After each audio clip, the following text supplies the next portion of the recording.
is a German political foundation closely associated to the CDU party of Germany. The foundation is named after Mr. Konrad Adenauer, who was the first Chancellor of Germany, and his name is pretty much synonymous with the democratic reconstruction of Germany after the Nazi regime. We work in over 120 countries, making a unique contribution to the promotion and consolidation of democracy and rule of law. So we do this by carrying out workshops and seminars on citizens' rights and duties, enabling our participants to be able to engage in political processes in the country, and also to make, to rather hold our politicians or leaders accountable. So that's pretty much the main mandate of globally, and to be specific now in the Kenya office. So the main aim of a particular meeting, this virtual meeting this evening, is actually to discuss on how, look at actually how the ICT space has contributed to participatory politics among the youth, and interrogate what impact it is really having, if at all it is really having any impact. So with the rise and use of social media, especially among the youth, aged, you can say aged between 18 and 35 years of age, they could be seen as a platform with the potential to invigorate democracy and political engagement. But is this really the case? In as much as the 21st century, we have the internet at our disposal, the ICT, the various social media apps, that are really at our disposal, which to some extent is an advantage because it's easily accessible, somehow affordable, also somehow commands a very huge presence, national, from the community level to national levels to global levels. But are the youth really using this space to just educate themselves about politics in our country, to also drive for political actions, in our country, so that we can make our country better, and also hold our leaders accountable? So that's pretty much the basis of our discussion this evening. So we have a very able panelists who are here with us, who are going to engage us and give us more insights about the different elements as far as how the ICT space has been used and how best it can be used moving forward, so that our youth, especially who are really enabled or really privileged to have this in this day and age, can continue to use it best to their advantage and to make our country better as far as leadership is concerned. So I'd like to remind our participants online that they can participate by sending in their questions or comments and reactions on social media, that is on Twitter. Our hashtag tonight will be #democracy and ICTKE. And also on our Zoom Q&A platform, they can send in their questions, they can send in their comments or reactions, and hopefully we can be able to answer some of these questions within these 2 hours that we have tonight. Or if not, we can still follow up with those questions and answer them later on social media. So without further ado, I'd like to welcome our moderator who will take over from me. Her name is Liz Orembo. She'll be moderating for us this evening. Liz is a trustee at KICTANET, that is Kenya ICT Action Network, which is KICTANET is a think tank which is pretty much involved in ICT and policy regulation. So they partner with us a lot with Conrad Kenya office to pretty much discuss many subtopics under democracy and how ICT can be used to enhance the democratic space in our country. They also do research. They did, for example, a publication for us, a report titled the Kenyan Digital Economies. I think that was last year. So we continue to also partner even for such an activity this evening. We're very grateful for having them on board with her colleague also called Barak. So I just wish us all fruitful discussions and engagements, and karibu sana Liz. Thank you. Thank you very much, Sheila, and thank you so much to our panelists and audience for joining this meeting, particularly on the topic. Yeah, so allow me to start with some few housekeeping rules that are going to guide us in this discussion.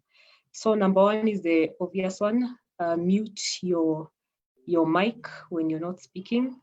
And then number two, we are going to run this session on an AB format where we have our panelists answering questions from the moderator, and then we take it to the audience to ask questions. So as Sheila has said, you can raise your hand if you want to raise a question. You can post it on social media, or you can post it in the chat. I see we have a chat function here. So use these tools to reach to us, and we'll put your comments or questions into the discussion. So yeah, that's it for the housekeeping rules in this session.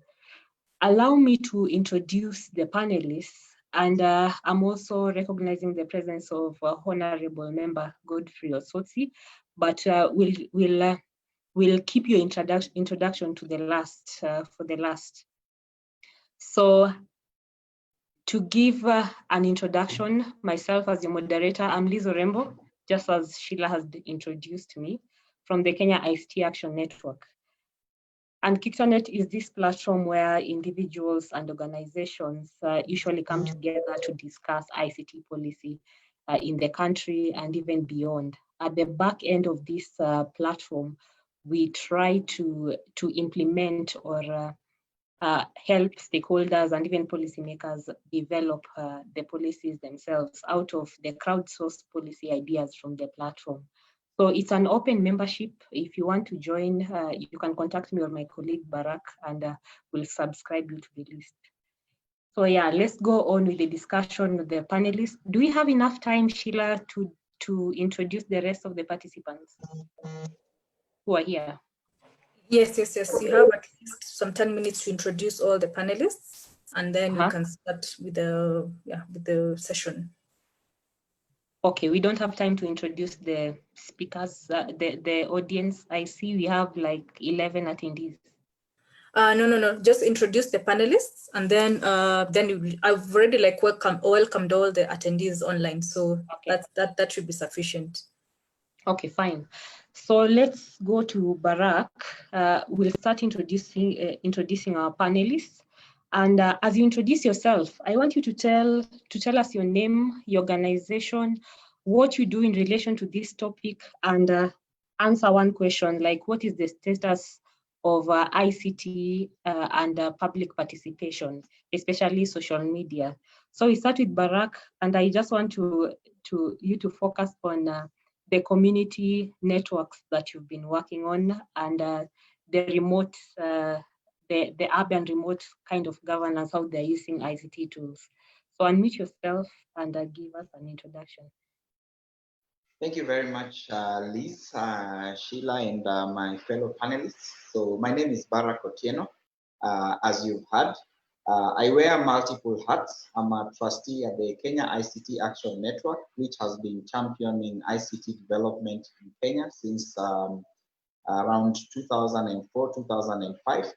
But other than that, I am very active in internet infrastructure and policy development, locally and internationally. With respect to community work and my community involvement, as Liz has said, I'm part of an institution known as Africa Higher Education Research Institute, whose headquarters is in Kisumu.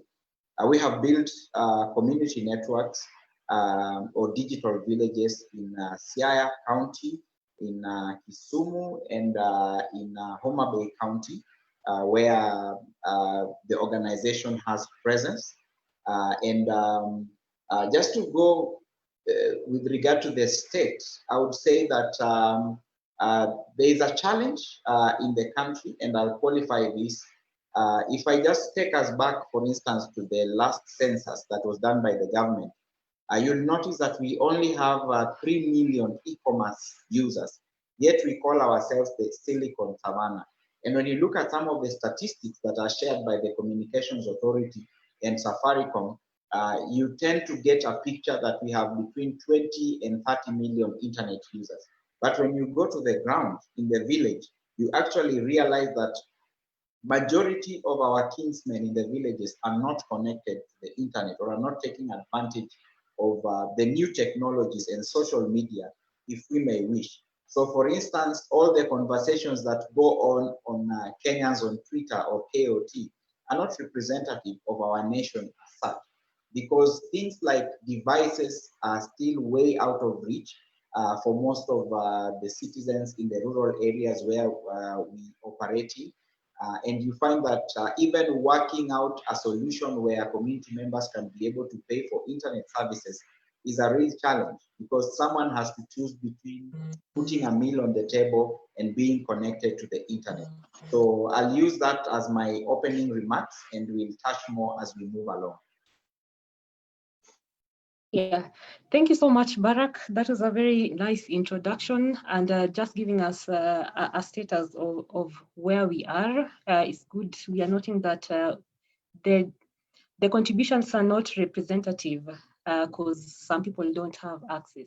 Let's move on to Nerima. Nerima, you know, Siasa Place really mobilizes the youth online to give comments or just to inform them on what's happening in policy making bodies. So please give us an introduction. I don't want to say much about what you're doing, but just touch on that. Thank you, Liz. Good evening, everyone. So my name is Nerima. I'm the Executive Director of Siasa Place. And yes, you're right, we do engage youth. Our target is between the age of 18 to 35, not just online and offline. We engage them in youth inclusion in political processes, governance, constitution, you name it, public participation. And I'll say, as far as your previous question on public participation, young people are often marginalized or forgotten when it comes to public participation. Even before COVID, when we had physical meetings, it would be difficult to find a good group of young people who are involved in that particular process. Even for now, if we talk about the COVID-19 task force committees, very few of them have youth representatives. And so this is across the board, not just with public participation.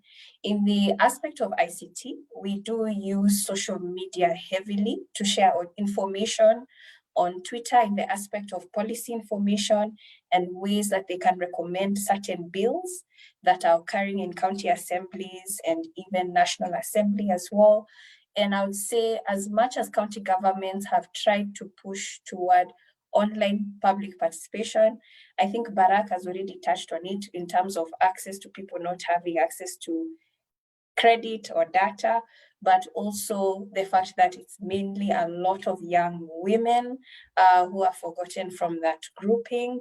And we also have to consider that even when we're talking about if a young person has access to bundles, they are not going to go for public participation. They would first look for, if it's an opportunity, social media will come second. And so those are some of the challenges that we're seeing. A group that is already left out of this process will now have a larger gap to follow up with or to catch up to when it comes to public participation, specifically those in rural areas, especially young women. Thank you so much, Nerima. Let's move to Wanjiru Nguhi. Tell us about yourself and also about how you do mobilization online, especially with regards to party or even campaigning. All right. Thank you very much, Liz. My name is Wanjiru Nguhi, and I am the Deputy Organizing Secretary at Ukweli Party. And I also, on my personal life, I am also the founder of Mwafrika Mwenzangu. So at Ukweli Party, we have been using the online platform to mobilize young people to join the party and also to bring young people together to talk about the state of, various issues in the country. We've talked about what Ukweli Party is about. We are planning to talk about what the status of health, just letting people know that it is important to participate in politics because of the way that politics affects us. We've used our online platform heavily to mobilize, and even during the 2017 elections, most of our funding came from the online space. We were able to raise money for all our campaigns using social media, crowdfunding, mobilization. All our visibility was done on social media. So we mobilize, we create a community, we create awareness, we do advocacy, and we also invite people to participate meaningfully, through social media, just, leading meaningful political conversations online. Thank you so much. Let's move on to Fanuel Kataka. Your mic is muted. Sorry for that. Good evening, everyone. My name is Fanuel Kataka. I am an ICT expert, but more to that, I have worked in a political office as an ICT officer. And just like the earlier panelists have talked about what we have as statistics, you find that we have a lot of beautiful statistics around us. We are told that we have around over 22 million internet users in this country. They are telling us that we have 52 mobile connections.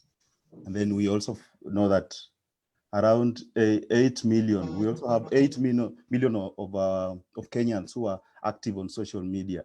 So if you look at the statistics that we have, it actually shows that we have an audience. We have an audience that is actually available. And even before I talk, probably before I go to that, let me talk what we have actually been able to do, specifically me. I've told you that I've worked specifically in Ford, Kenya as an ICT officer. And one of the things that we have tried specifically is to make active our social media. And since 2015, when we embarked on social media, the idea was at least to capture the young people, because we felt that young people were feeling that they were sidelined in terms of policies around the party, in terms of making decisions around the party. And so we decided that it's prudent for us to have those tags. And we actually got a lot of positive remarks. We got a lot of positive responses. And I should say that it has been successful. And two, we all know that initially political parties would really engage with their partners and on hard copies. And we also came up with what we call online platforms, like we created a website, and we ensure that at least all party documents are available, so that someone doesn't need to come to the office to actually access that. And another thing that I know most of us, or rather those ones who have worked in political parties, they will tell you that one of the successes a political party will talk about is members registration. And so what we did, because the Register of Political Parties has provided a platform whereby you can have online membership registration, not that at individual level, but at a political party level. And so they provided that. And so we saw the need for us to actually try and incorporate that on our website, so that as we have this platform for the Register of Political Parties, we also have our own platform, so that we can be able to interlink the two platforms and have membership registration online. And I should say, we have seen positive remarks also on the same. Now back to the statistics, just like my brother Barack Otieno said, we have a lot of good statistics around. And you look at it, I know most of the time people will ask, were you interviewed? Were you part of the people who are counted, or such questions will always emanate, because at times we have statistics that are very beautiful, but if you go to the ground, it is not actually what is happening. Now, Facebook has reached about 1 billion users. In Kenya, we are told that social media has Kenyans, users of social media in Kenya, they're around 8 million. Now, if we go by that statistics, then it means that any young person or anyone who is interested in this country and in terms of advocacy, in terms of keeping check, probably the leaders, you find out that you actually have a platform, you actually have an audience. And just like if you have not spoken, then it just means that you didn't want to speak. That's I'm talking in relation to now the statistics that we have. But I should say that it is high time we should embrace ICT, because globally we have seen a lot of countries that have gone purely over 90% ICT. And so it's prudent for us, especially in terms of governance, in terms of interaction and all that, we just have to go that way. So thank you so much. Thank you, Panel, for that elaborate introduction. Let's move on to James Omathai from Bloggers Association of Kenya.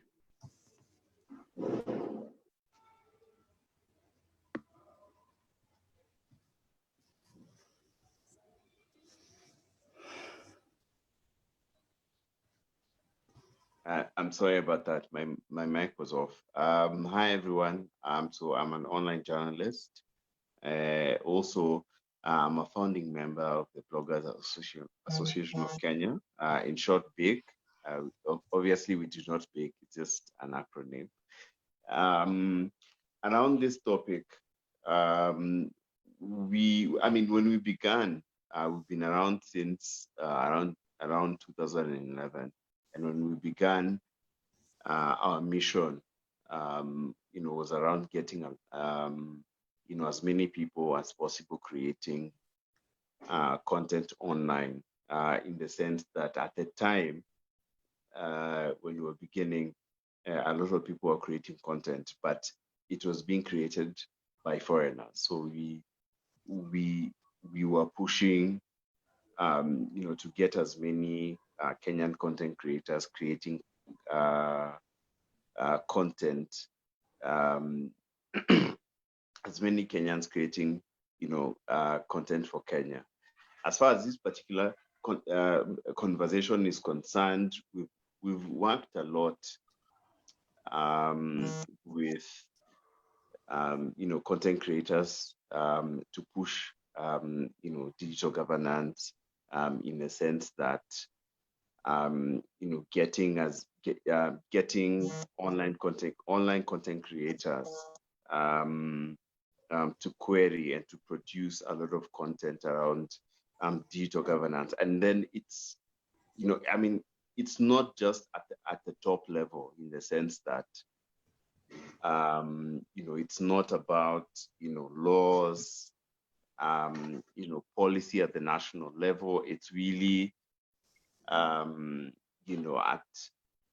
a local level. I mean, if you think about it, is a lot of issues in this country around provision of services, and also being able to get platforms to be able to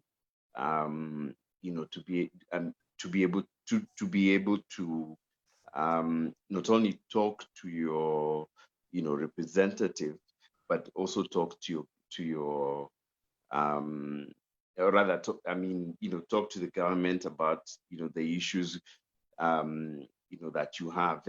And my personal opinion about especially public participation is that it's really, really terrible, if you think about it, because a lot of people and a lot of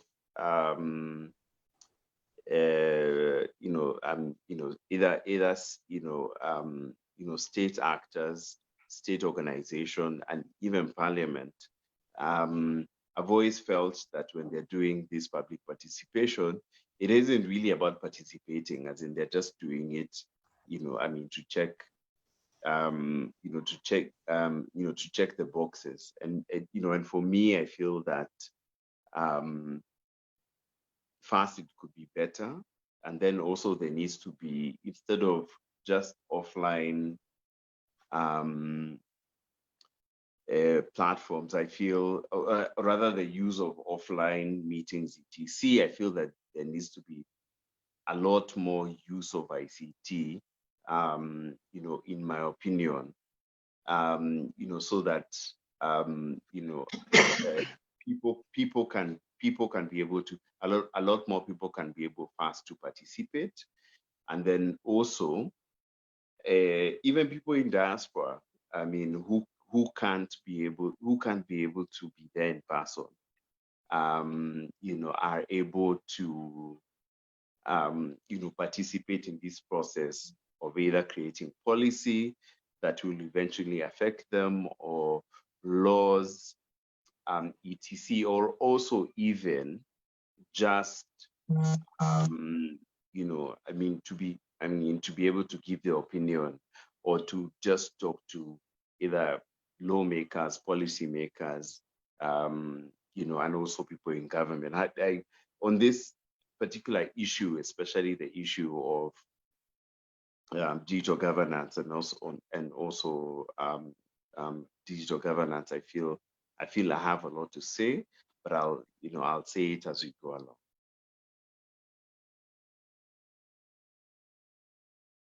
Thank you so much, Omathai. Now, last but not the least, let's go to Honorable Godfrey Osotsi. Please introduce yourself. Okay, good evening, everyone. Thank you very much for this invitation. It's a very, very exciting debate to participate in. My name is Godfrey Osotsi.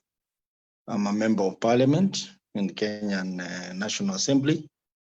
And besides that, I am an ICT practitioner. Quite a number of the panelists today are known to me. I have been in this industry for close to 20 years since I graduated with a Bachelor of Science degree in computer science, and a master's degree on the same line. And it's quite refreshing that now I'm seated on the other side of lawmaking. We don't do quite a lot of ICT stuff nowadays, but I'm quite active on matters to do with ICT. The topic of today is quite interesting, on how we can engage youth on matters of social media and democracy and all that. I think it's an interesting topic, and very interesting to also hear from me as a political practitioner. As you are aware, at the moment, because of this COVID-19 pandemic, national institutions have been forced to operate online. You have seen the courts are now able to operate online. They're able to make judgment online. Court sessions are now done online. And I think it's something good out of this COVID-19 situation, that if government put a lot of emphasis and investment into the ICT sector, for example, issues of backlog of court cases would be resolved, because now we have a backlog of cases because maybe availability of courtrooms, inadequate judges. But if it is done online, then we will have to get as many cases being handled in adequate time. Secondly, the National Assembly. I am proud to be associated with the achievement that the National Assembly has put in place to try and manage the situation of COVID-19. You are aware that last week the Speaker of the National Assembly directed that all committee sessions will henceforth be done remotely via Zoom and via Cisco and all those other platforms. That's an achievement. And as a member of the House Business Committee, who also has an ICT background, I played a big role in coming up with the prototypes, coming up with case studies of other countries, how they have handled the situation. And most importantly, the amendment to the standing orders of parliament, which did not allow electronic transaction. We now have standing orders which allow members of parliament to interact remotely, even in the plenary of the main house. So that is an achievement. This tells you that a lot can be achieved even as we continue to deal with this unfortunate pandemic or COVID-19 pandemic. In terms of democracy, as a parliament, we have developed what we call the live transmission online of parliamentary proceedings, so that on a normal day, you go when parliament is on, you are able to follow the proceedings on YouTube. And that's an achievement. And I have also advised them that we can do much better by making those live broadcasts online to be interactive, so that members of the public can make comments as we debate in the chamber. In terms of youth, a lot can be done. Social media, I will tell you, is a very, very powerful tool for promotion of democracy in terms of expression, freedom of expression, freedom of speech, freedom of association. But it has to be balanced with some limitation so that it is not misused. Like we have seen social media being used for crimes and even fake news and those kind of things. So I think it's important for us to have a balance. And as you are aware, Parliament came up with the Computer Misuse and Cybercrime Act, which of course has its own challenges in court, because to some people, it was like it was infringing on some basic rights. But I think we will get to a point where we will have to agree. I sit on the committee of ICT, and we are looking at ways of engaging stakeholders, critical stakeholders who took the matter to court, to see how we can deal with the issues and still have a balance between access to social media, use of social media, and limitations that arise there. As Parliament, we have also gone ahead and enacted what we call the Data Protection Act, which is now being implemented. I have seen they are trying to recruit the Data Protection Commissioner, so that the Office of the Data Protection Commissioner can start operating. So we are making strides here and there, and a lot of other legislation which are on the way to try and enhance the use of social media for promotion of democracy. The other important aspect of democracy that is enshrined in our constitution that we passed in 2010 is the aspect of public participation.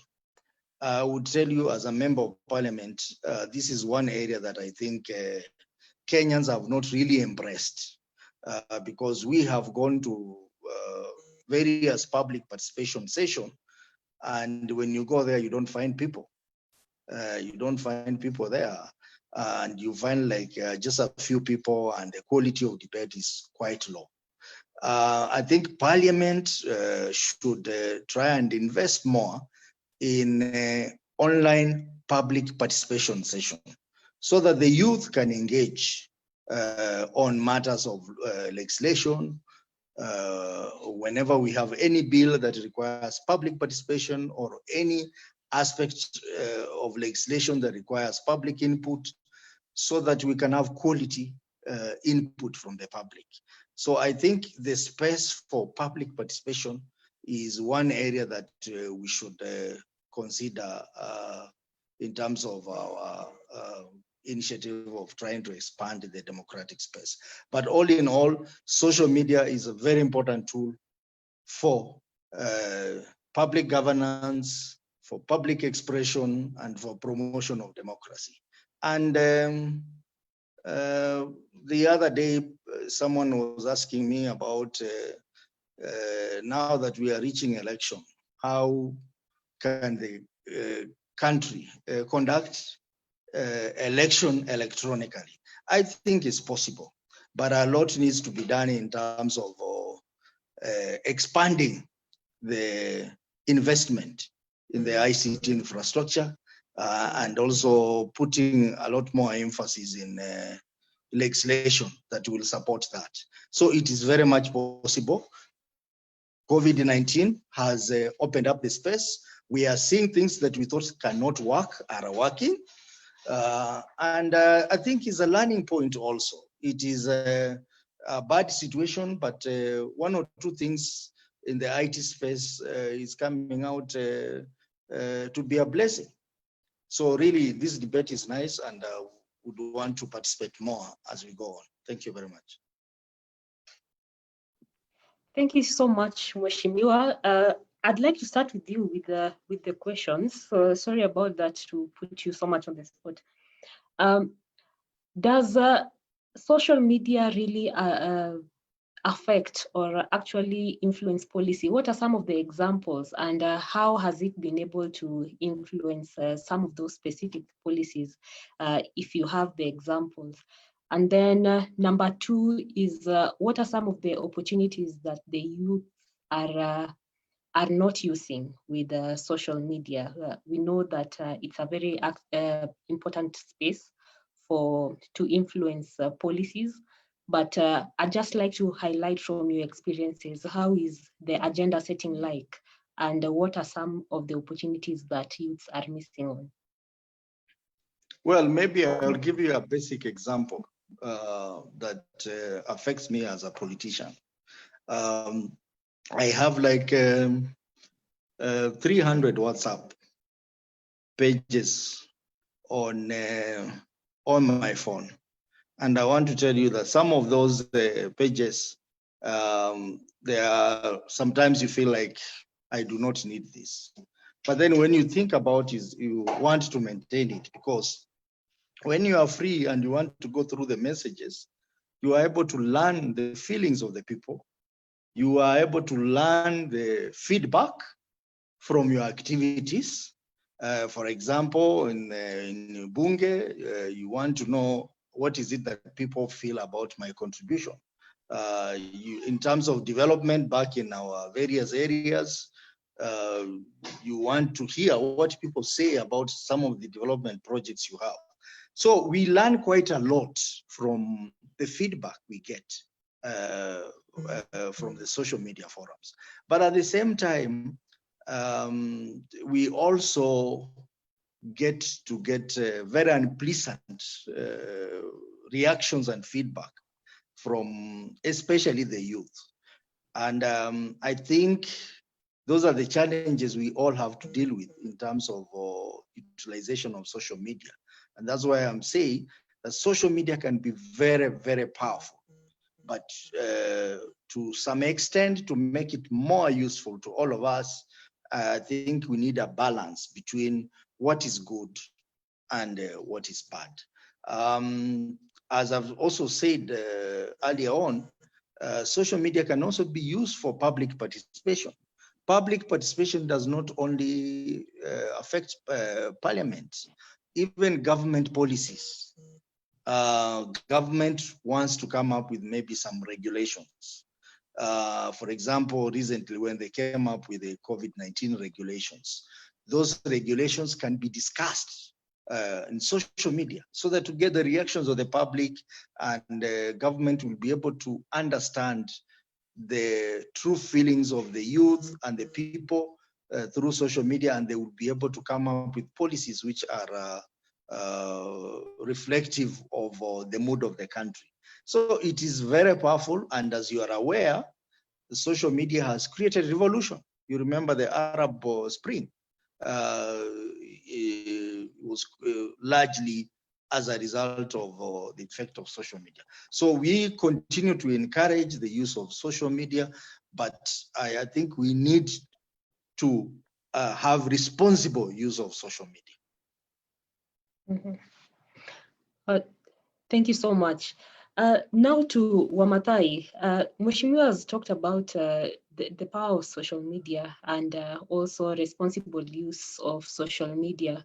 I know you as a network, you've tried to actually encourage your members to write more content, local content, and with those content, you've also tried to encourage them to actually interact or write more on governance. So how is the space like? What are some of the challenges, especially with regards to digital rights? So I think in general, if you think about digital rights and online content creation, what has been happening is that the majority is suffering because of what either the state legislators and other non-state actors, feel, is going wrong, instead of, in my opinion, focusing on all the good things, that the majority is doing. And then also, I feel that in general, some of the laws that either have been employed to target online content creators, some of those laws are unconstitutional. And I thank the courts, for being true to the law.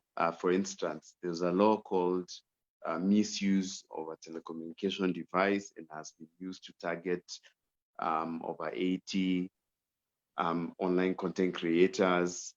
Robert Alai is one, Cyprian Nyakundi, and many other people. And when, for instance,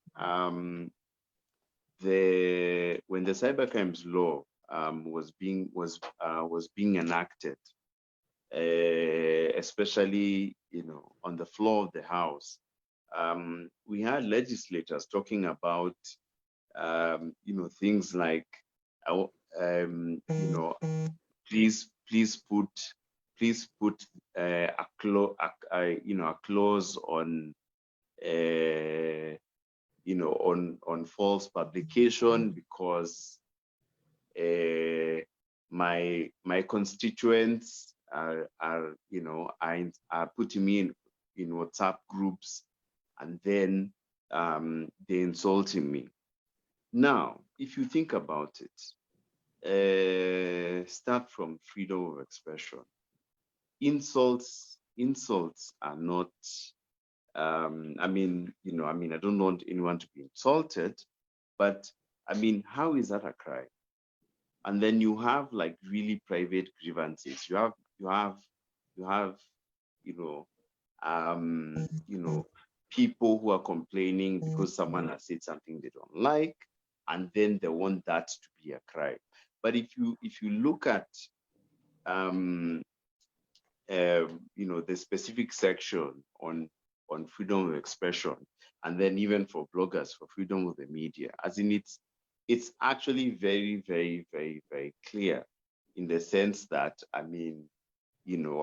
unless you're promoting hate speech, unless it's an act of war, etc. That's the only time that either if you're in media or if you're just creating content, that's what you should not do. But then now we have legislators creating laws that are targeting things that are against the Constitution. We went to court in 2018, May 2018, because we were afraid that this law is going to be used.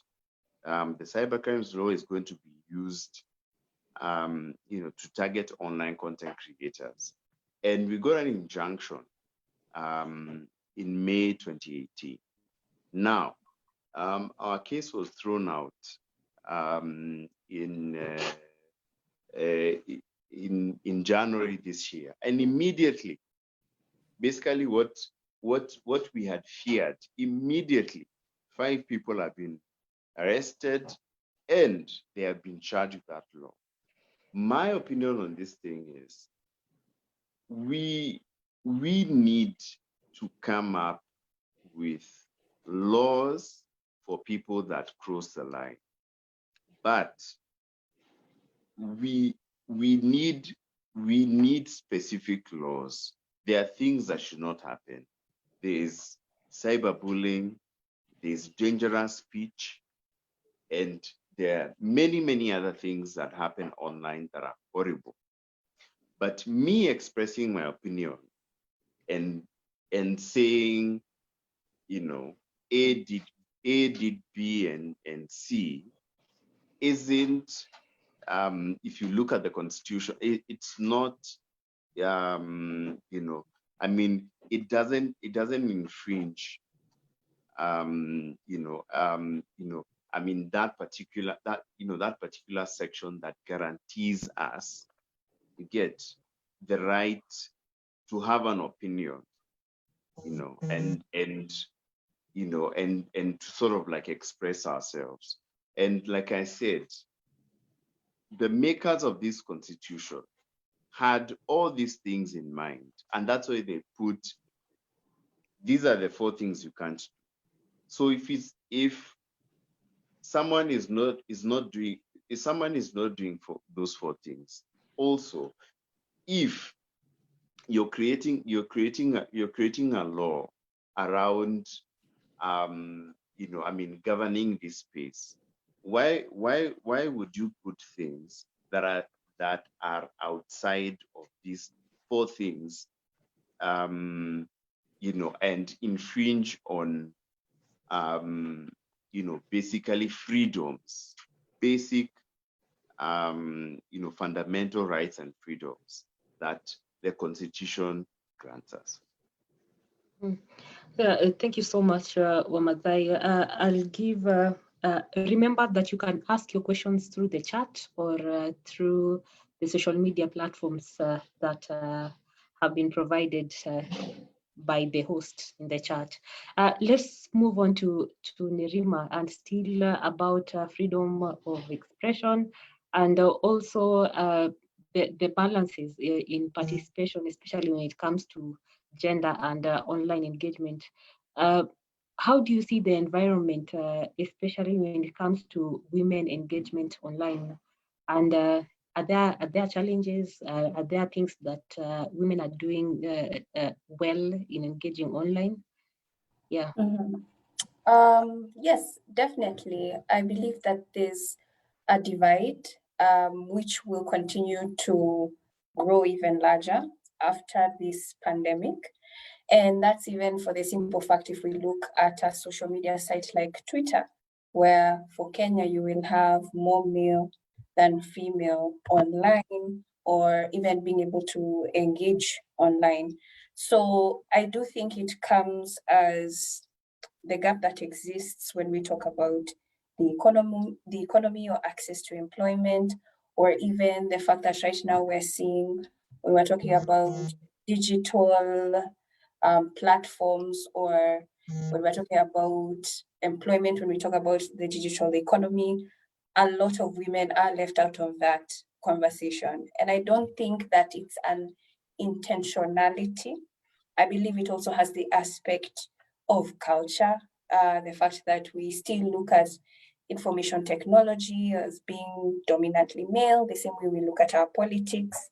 The conversation that we're having right now, we're talking about democracy, we're talking about governance, things that, again, even public participation, still viewed as a male-dominated space.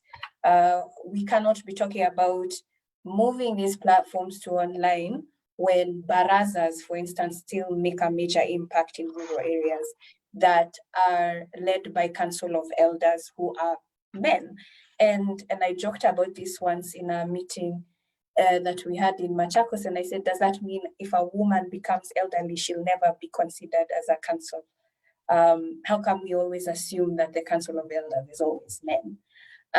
But these are some of the cultural aspects that will translate into how we engage online too, because they are interconnected. There's the DW where we did the research with Kiktanet, with you, Liz, and we also saw that when it comes to harassment, 8 out of 10 women have reported harassment. Do those same statistics with men? Not necessarily true. And so why is that? So even when we talk about violence online, it's the same thing. You will find a lot more women who engage in the political space, the governance space. A woman who's interested in a political position will be harassed a lot more than her male counterpart. But I feel that as much as there are a lot of negations, there's also the aspect of opportunities. But without us recognizing that those gaps exist, it's going to be a lot harder for us to just have a blanket statement and say, let's move these interactions to online spaces and expect everybody to participate equally. Not true. It's not going to happen. So we will have to have conversations on how can we provide access for all.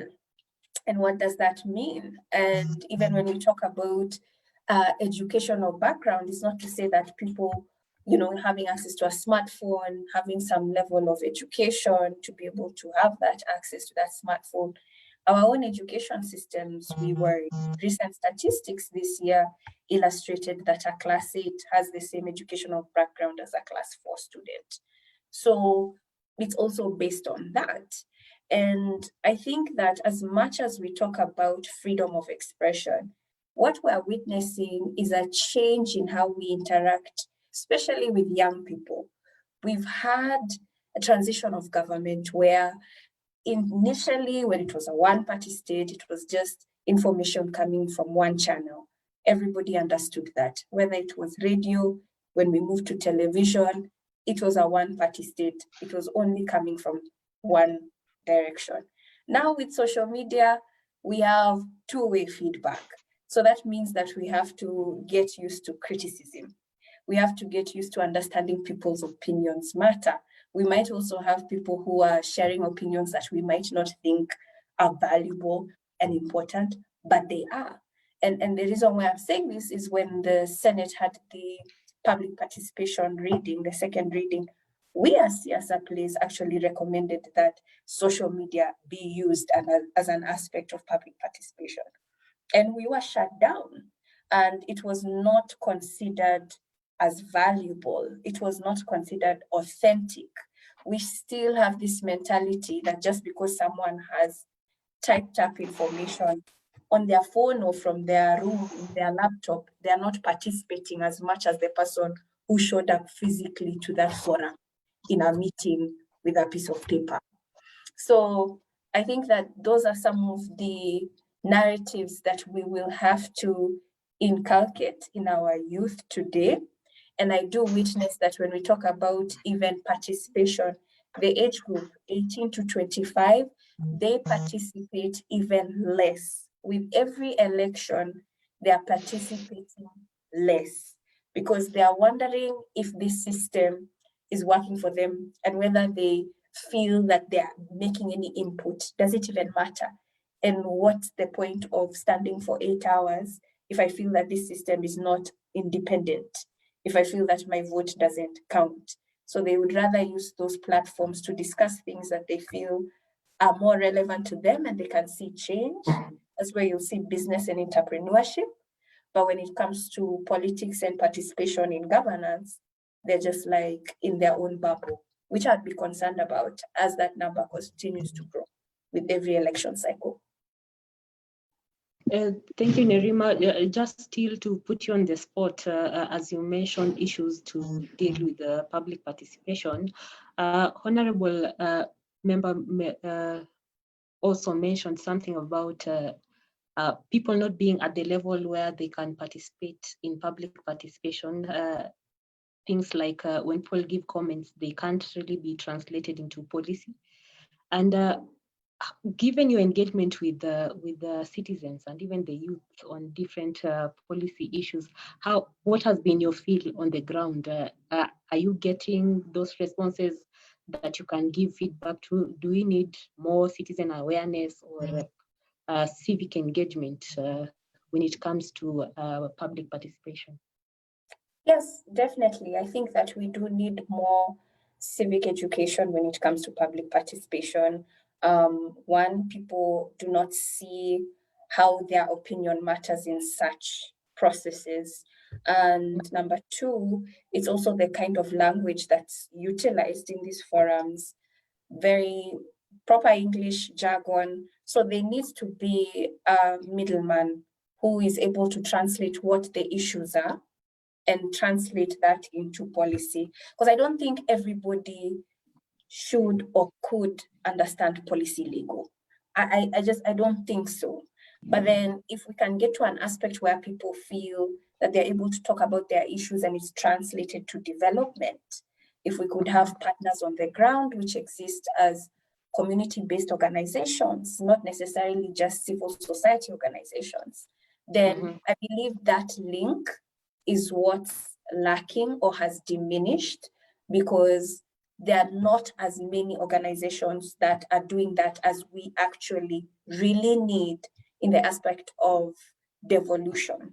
And that has been a challenge, because as soon as young people understand that their issues are related to the way budgets are spent in their counties and it is equal to services being provided, then they want to engage.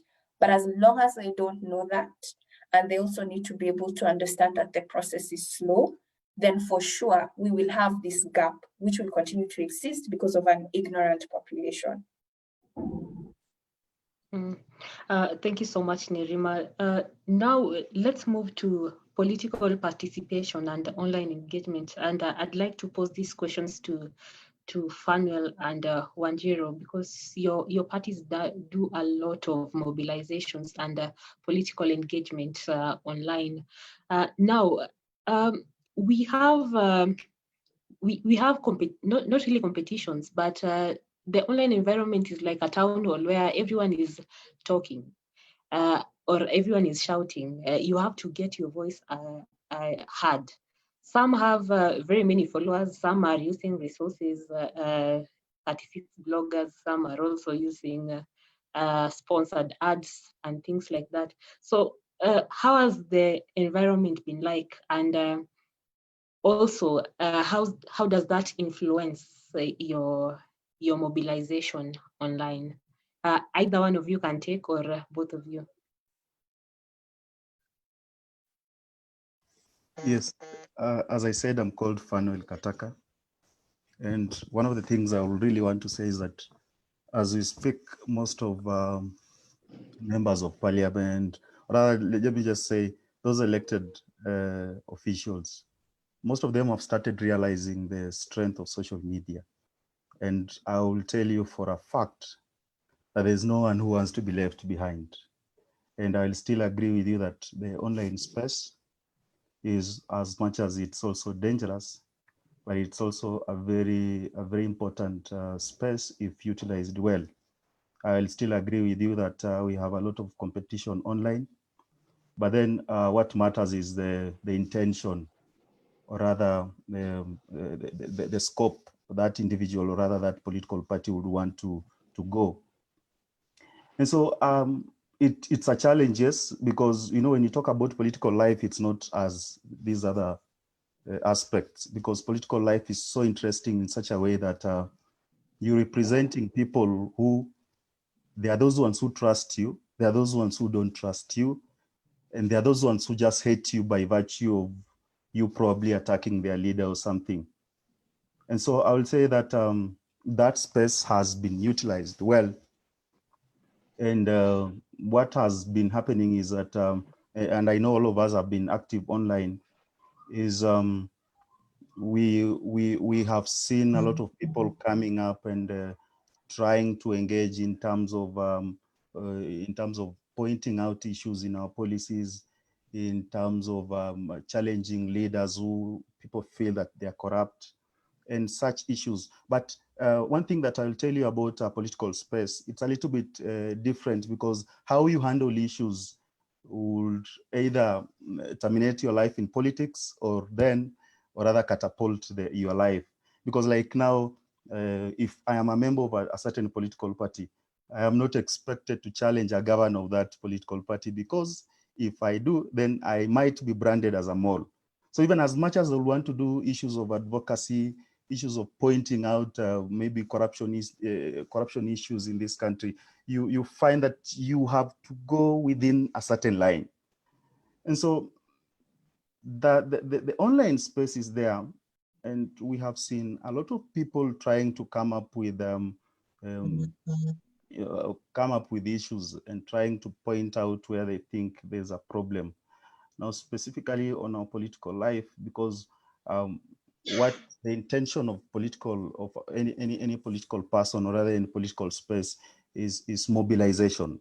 And the issue of mobilization is you want to attract more people.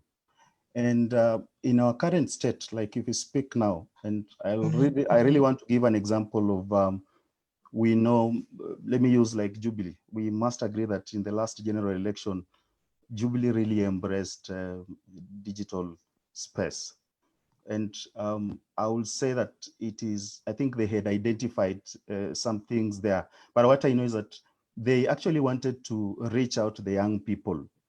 And whether we agree it or not, the high percentage of people who are online are the young people. So for any political space, anyone who would really want to reach out to young people, he must first embrace the online, or rather the social media. And the reason why you must embrace the social media is because that space is where most of young people are. I really like what Nerima does with the Siasa Place, because she has realized that most of the people who listen to her, or rather who listen to that organization, are mostly online. It is not a political office, but you find out that what Nerima is doing, it's a little bit the same as what those people who are in the political space have also embraced, in such a way that because they have realized that this space has most people as young people. So for you to reach out to those young people, because even as much as we are saying that I saw statistics saying that at least 1% of the population are the ones who are actively on social media. That is okay. But you know what we're saying is that if you can be able to reach one person as a young person, then definitely you are also guaranteed of 5 people around him. You've seen how information grows, or rather how it goes. And I've seen, like, in our party, I've seen us do mobilization in terms of party membership. And that can't be done by the old. You have to embrace the young. And so if you are trying to embrace the young, then definitely you have to go for that space. You have to go for the social media. I've seen Mheshimiwa speak about WhatsApp groups. Yes, we have a lot of WhatsApp groups that have been created in terms of political space, maybe in the name of that political party or in the name of that candidate.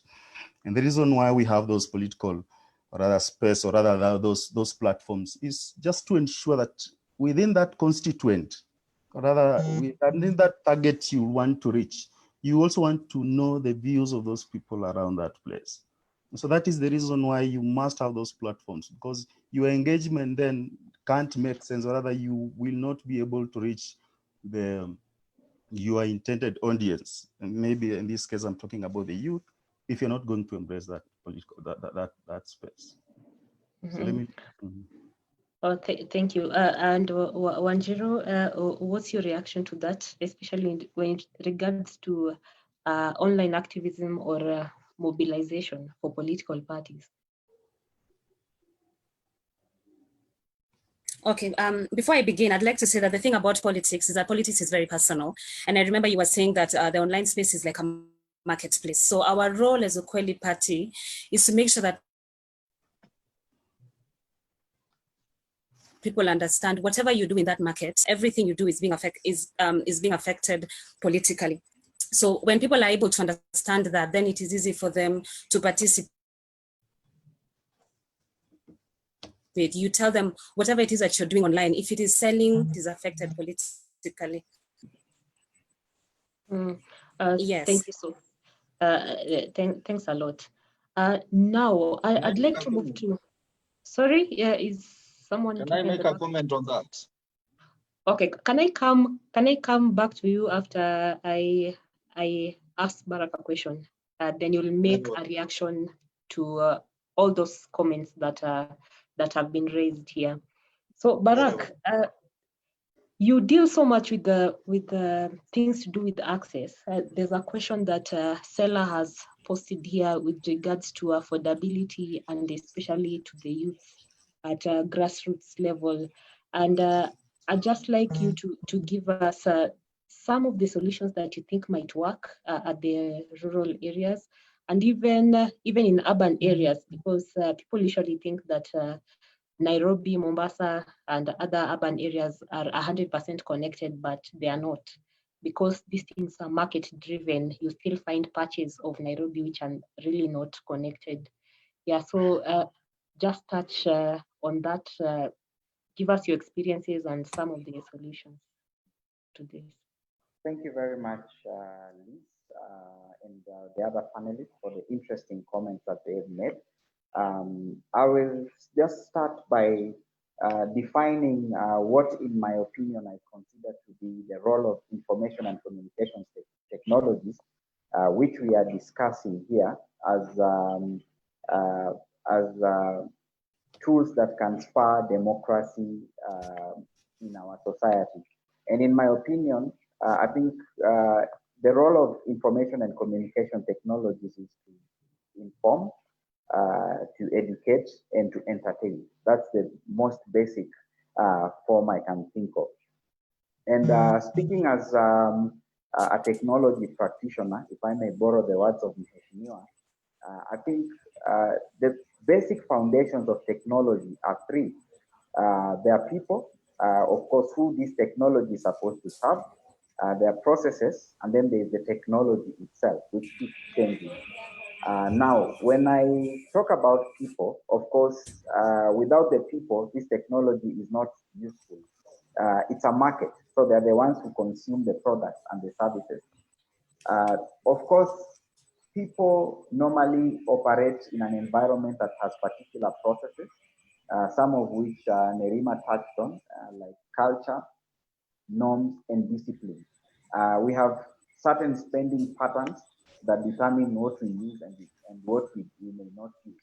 And of course, there is the issue of technology, which again aligns to particular culture of people in particular in certain times. So I would say that most of these issues are intertwined. For instance, when it comes to processes, policy and legislation are key. We have enjoyed a fairly good ICT environment as Kenya because of favorable policies and forward-thinking policies, which, in my opinion, we have not really taken advantage of to the best of our ability, but it is work in progress. I was just looking at some statistics from our website, internetlifestats.com. In 2002, the number of internet users in Kenya, again, this may be contested, was around 394,845.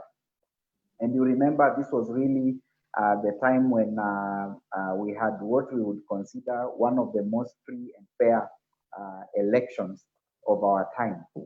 Come 2007, when we had challenges, we had 2,961,418 users. And you see, we got into a situation where we had a challenge. I would say that around 2007, ICT gadgets were quite affordable because of the policies that had been implemented by the government at that particular time. The other key thing that accompanied the policy was increased digital literacy, because you cannot use technology if you don't know how to use it. And this is one of the things, as someone that is involved in community development and community networks, we are focusing on digital literacy. And digital literacy costs money. Of course, from a public interest perspective, we volunteer, but there's only so much you can volunteer. There are times when you need to pay your bills. And at the end of the day, that's why we need resources for us to be able to do this. We have, for instance, the Universal Service Fund at the Communications Authority. The latest figure as at the time I had last week, I think it's about 9 billion. So what are we doing with this kind of resource with respect to enhancing digital literacy in the rural areas? And of course, there's the cost of the gadgets themselves that people use to go online. So for instance, today Safaricom released, I think, a statement that they have started issuing affordable mobile phones, smartphones, for about 20 shillings a day or something like that. This is a progressive approach that will make sure that at least the people in the rural areas are able to access these 4G enabled phones, because remember, you cannot use a 4G network which can allow you to watch news and to be informed in ways in which the previous generations of network did not do without a 4G enabled phones. So for instance, what Safaricom has done is a step in the right direction. But more than that, can we be able to manufacture this product locally? And this is where, again, Parliament can play an effective role by championing an environment that promotes local industries where we can be able to manufacture these devices. I'm aware that a number of our universities are actually manufacturing devices, the ones that were being used in schools, the tablets, laptops for schools program. So I'm not sure why these universities are not able to produce local devices that can enable our people to be able to connect to this digital digital environment and participate in democratic activity. Lastly, I would also like to point out that again, what are we consuming when we are online? Right now, we are talking of more than 20 million internet users. But what are we consuming? We are consuming foreign content. How does that affect the local political scene? So I think, again, the political class, and now that we have Mheshimiwa Osotsi, have to also push initiatives where we ensure that local content is consumed, and that will get most of our people, especially in the rural areas, online. I see people in rural areas working with small radios, which I believe they buy for maybe 500 shillings or so. And you can see that this is the means of them getting informed, and this is what shapes the decisions that they normally make. But in today's world, I think where we are talking of online connectivity, we also have to consider ensuring that we have gadgets that are affordable. If I do the 20 shillings per month that Safaricom is charging, maybe you'll find that it's more than 1,000 shillings, while the cost of a small radio is just 500 shillings. So I would say that these are things that we really have to think about to make sure that at least gadgets are affordable.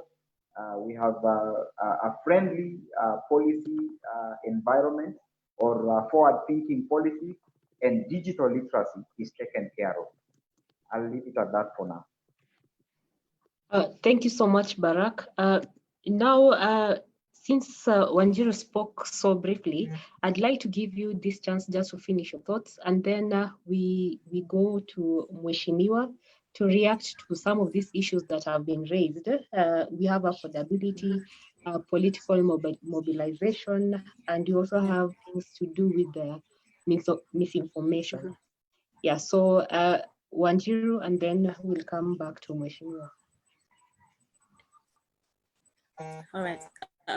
Thank you so much, Liz, for this opportunity. I also wanted to add that since now we have a lot of people, we have a lot of young people accessing the online space, it is important for us to realize that these are young people who have grown up being told to go to school and get the jobs, and then we have gone to school, we have not gotten these jobs. So what we do as Ukweli Party is to make sure that we are all on one table. We all understand how much we have been disenfranchised by the political class. And given that we do not have enough public spaces to express ourselves, the online platform has given us the opportunity to do that.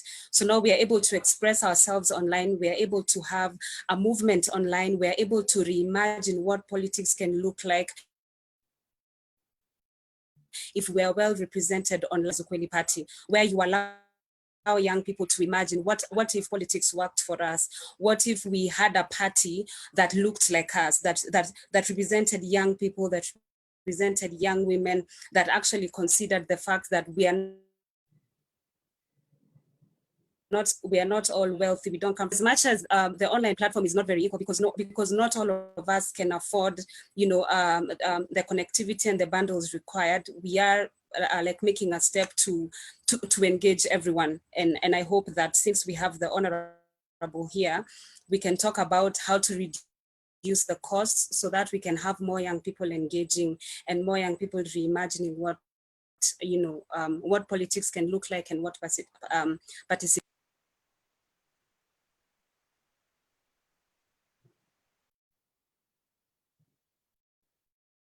Yeah, we've lost you. I think you muted your mic.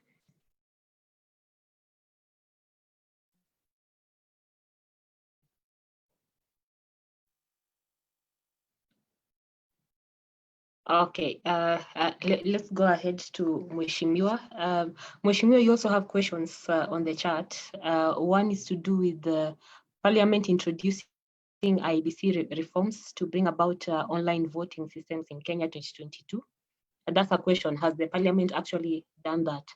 And then another question, do you agree that this is possible, voting online? I think you also talked about this. Those are questions from David Mutai. So as you give a reaction, also answer those questions.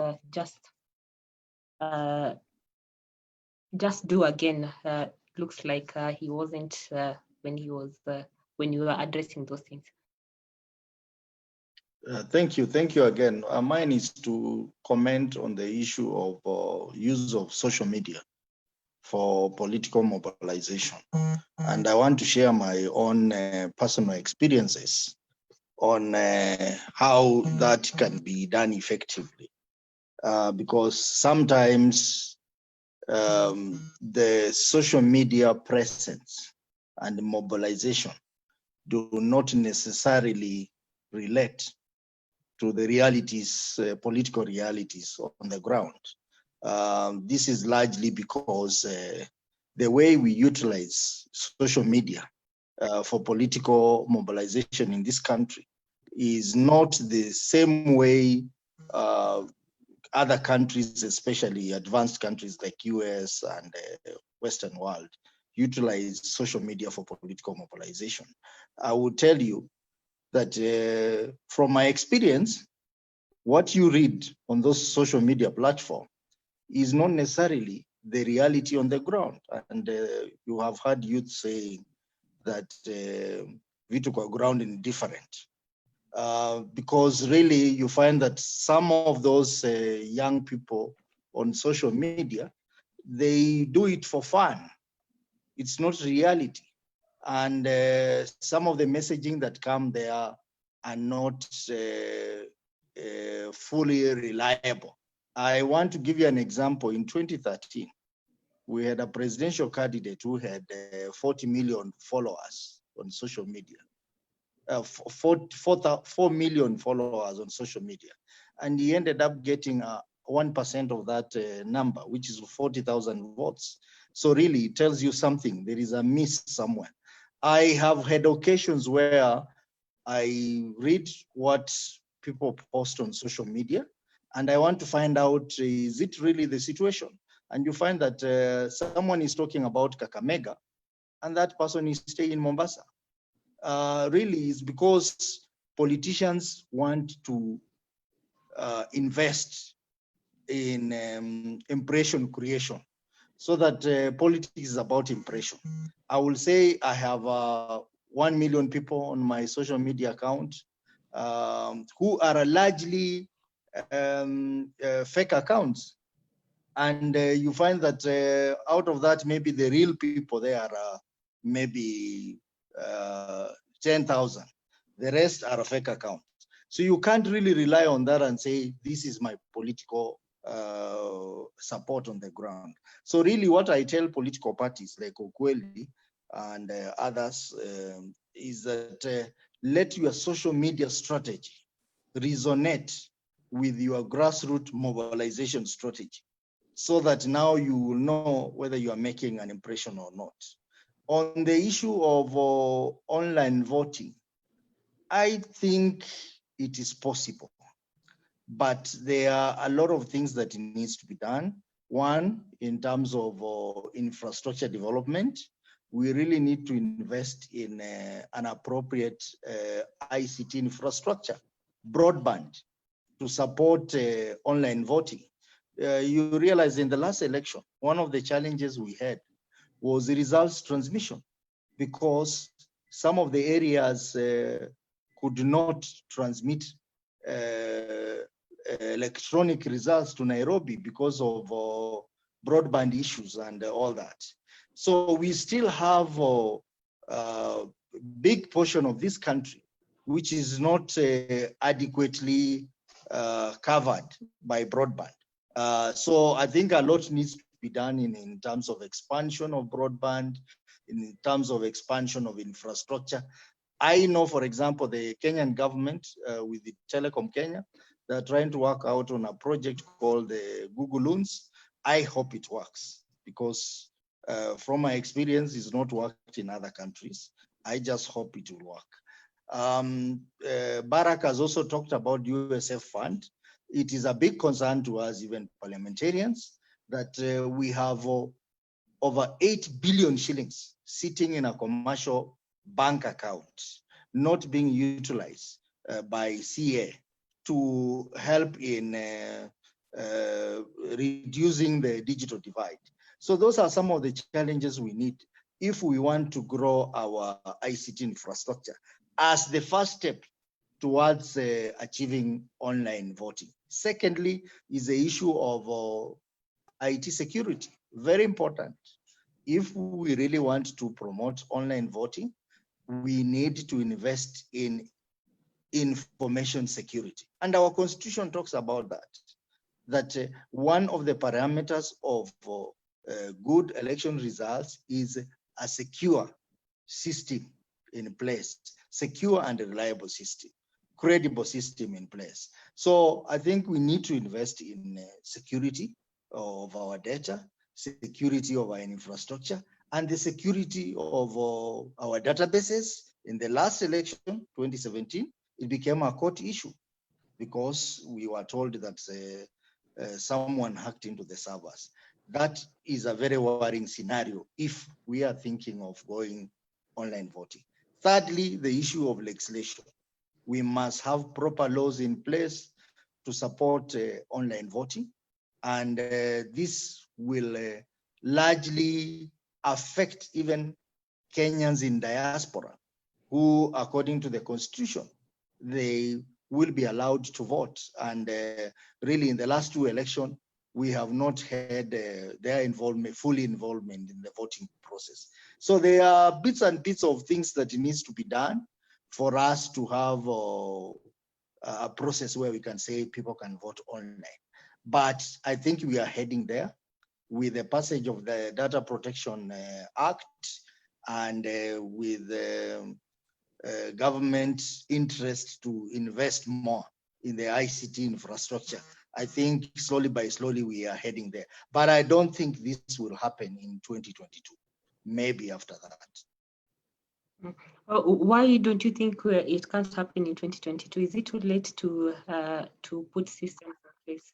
Well, if we want to ensure that online voting works, we have to set by, first of all, digitalizing our voter register.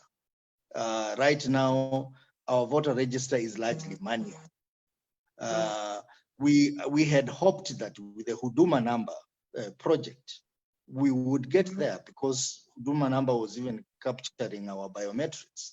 So that was the first tangible step towards achieving that. But again, you know that Huduma number, we still have challenges here and there, and we really do not know what happened to it to date. Thank you so much. And I'd also like to thank our audience for their active interactions. We are trying to ask or answer your questions as much as we can. I know I mentioned that you can raise your hand using the hand icon just beside your name, but we are not able to do that for some technical reasons also. So we'd also like you to type your questions or comments instead of raising your hand.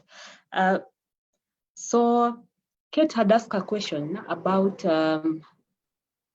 sponsored ads and use of influencers. And this question will go to Wamathai just to respond to Kate's question from Lawyers Hub. How have online influencers and political advertisements influenced democratic participation online? With this question, I'd also like you to touch upon the responsibilities of social media platforms when it comes to political ads, especially Facebook and Twitter. You know, I mean, as far as that's concerned, I mean, let me just, start with the story. So the Chief Justice, the Chief Justice, David Maraga, has been, a target, of many campaigns online. And one time, he had a function, and it was at State House, and the president was there. And the one thing he said was that he's being attacked, and something needs to be done. And at the time, Baker had a case, like I said before, and we'd gotten an injunction against the cybercrimes law. And the president's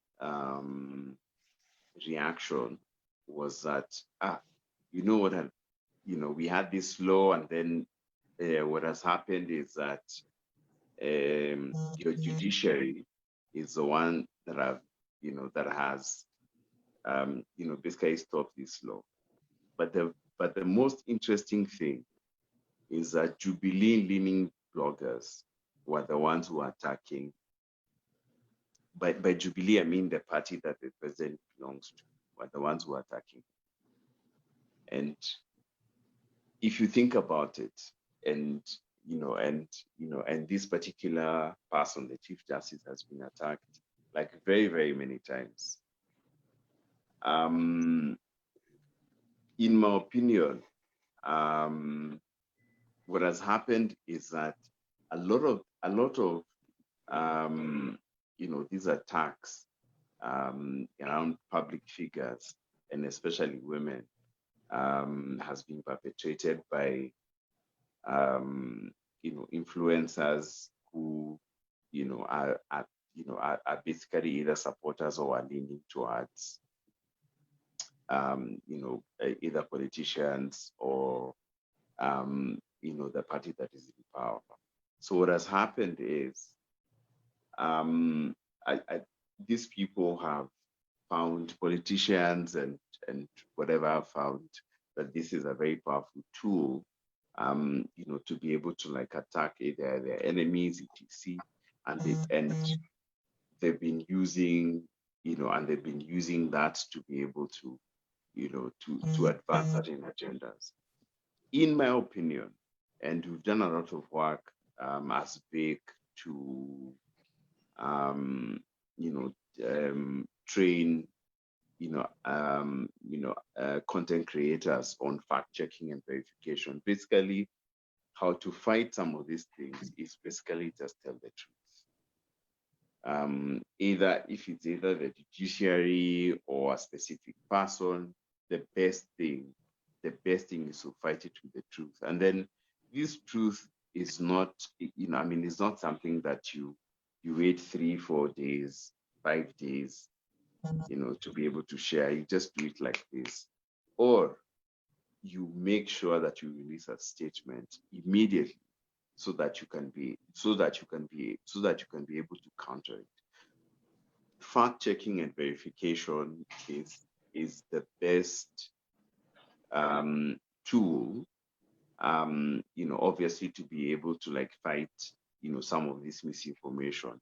But you can't fact check and verify when you do not have, the correct position. So my opinion is, these are problems. These are problems that we are always going to have. The president himself, when he first ran as an MP, he was, a victim of, of misinformation. So in essence, what I'm trying to say is that, this is actually not an internet thing, or a digital thing. It's really just, someone has an agenda, and they're using the fact that, propagation, how the information spreads online, is really, really fast, and they use that to their benefit. So for me, I'm like, we need a lot of, all these organizations and people who have been targeted, to be able to react very fast, so that they can counter this misinformation. Something else that needs to happen, especially around, polarizing things. Let's say, for instance, we have a referendum.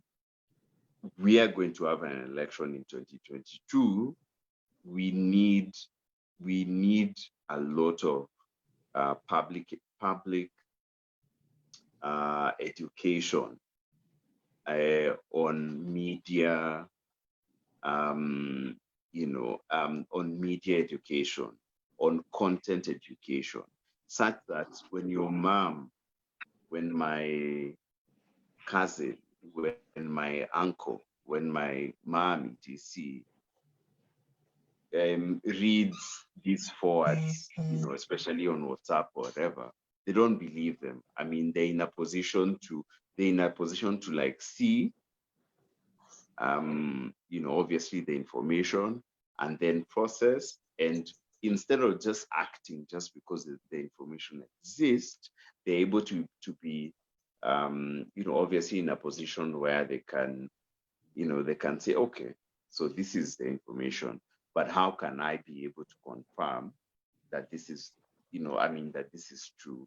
The issue, obviously the problem with fake news or misinformation, it's usually presented in such a way that it looks very true, and it plays with your psychology. But if you can be educated, and this is obviously something that can happen, if you can be educated, on media consumption and content consumption, this is something that you can easily, confirm, and then, you're either not going to share it, or when you share it, you're already saying this information is false. So, as far as that's concerned, I think that's my opinion. And also, I'd like to say that as BEC, we've done a lot of work trying to educate, a lot of, content creators, on some of these issues in basically fact checking and verification. And that's basically what happens in offline media as well. Yeah. Thank you so much, Wamathai. And I agree with you that we need a lot of digital literacy when it comes to information verification. But also Barak had also pointed out, which is very true, that we'll need a lot of funds for digital literacy. Digital literacy is also money. And then at some point also, before even the verification even takes place, the news has already done a lot of damage. So it's usually a lot of challenge, especially from the people who are affected. Yeah, so we are moving towards the end of this session, and I'd just like to give any of my panelists a chance to react to some of these issues that have come up. If you want to react to any of these issues, please feel free. Or otherwise, we'll have a round where we have our parting shots, and then we hand the program back to Sheila. Yes, Liz, if I may. Yep, I would like to say that I think technology is not an end in itself. It's just a means to an end. And in as much as we are discussing social media only enhances already existing mechanisms or platforms for democratic engagement. So when the platforms are non-existent, then it means that anything goes, which then poses a major challenge. As I mentioned earlier, I was just looking at the statistics. In 2002, we had 394,845 internet users. And that's the time when we had one of the most memorable democratic processes in this nation. Come 2007, we had more than 2 million internet users. And you see the kind of challenge that we went through. When technology always goes ahead of the law or regulation. And the challenge is if we cannot control this technology, then it can bite, or you may find that a lot of it's misused, and we end up facing challenges in the democratic space. Come 2013, we even had bigger, 2013 and 2017, we even had bigger issues or bigger problems with more than 20 million internet users at play. That's when we started having the issues of Cambridge Analytica and the likes. So I think even as we discuss technology, I would like to say that the players in the space, that is political parties represented by Mheshimiwa and our sister from Ukweli Party, have to set the rules of the game before technology comes into the fray. I think based on the question that you have asked, on whether we are ready or not to use technology in the year 2022. I think technology is always ready to be deployed. The problem is always us. Do we have adequate processes? Have we developed a culture that trusts these technological processes? You can imagine we transact using M-Pesa billions or trillions of shillings a day or a month. Yet we cannot believe this same system to deliver results in our technological processes.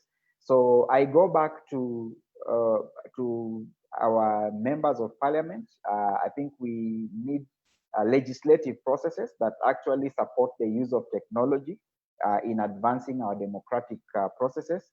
We need digital literacy, and digital literacy is a factor of policies that I believe support the deployment and development of technology. It costs a lot of money to train people, and of course, with the right support from Parliament, I believe funds can be availed so that people in the rural areas can be trained. And then there are issues like universal coverage requirements. As Mheshimiwa said, it's funny that we get statistics saying that 90% of the country is covered, but when it comes to election time, we start hearing different perspectives that maybe only 75% of the country is covered. Yet there are resources. There's money to make sure that the entire country is covered. So I think this is a continuous exercise that we need to work on. But going back to the comment that I made earlier, we have to invest in the people by training them. We have to invest in our processes, making sure they are robust. We have the right legal frameworks, and we have the correct policy environment. And as far as possible, we should even consider manufacturing some of these devices locally so that the technology can be available in the local community. And last but not least, most of the youth or the young people that are online they are shaped by foreign nuances in terms of the content that they consume. So I think we also need to develop that culture of consuming local content so that then we can also have people have a scenario where when our political processes are being carried out on these technological platforms, many people are able to listen in and participate. And thus the issue of public participation, we are able to achieve it. So I'll say that for now. Thank you. Yeah, thank you so much, Barak. And even touching on things to do with access, that you have good statistics, but when it comes to public policy processes where we need them, such as elections, and during the time of COVID, we realized that there's no access actually on the ground. And I think I don't know where the problem is. I don't know where the problem is in the research, the statistics that you are taking, or I just don't know, because even if you look at the different documents given by CA and the last census, you also see a very big variation in terms of access.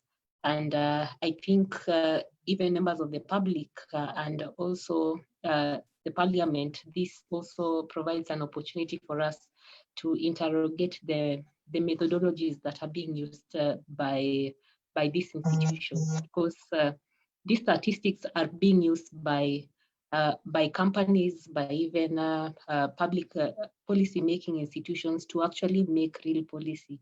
So they actually influence or affect how policies are implemented. Yeah, so without saying so much, let's move on to the next panelist. Give reactions to what has been raised, or just give a parting shot since we've moved towards the end of this program. Can I do? Yeah, go ahead. Yes, I wanted to say this, that I think we are one of the countries that have very good pieces of legislation. And even if you look at our own constitution, it was created, and I always feel it was a people-centered initiative.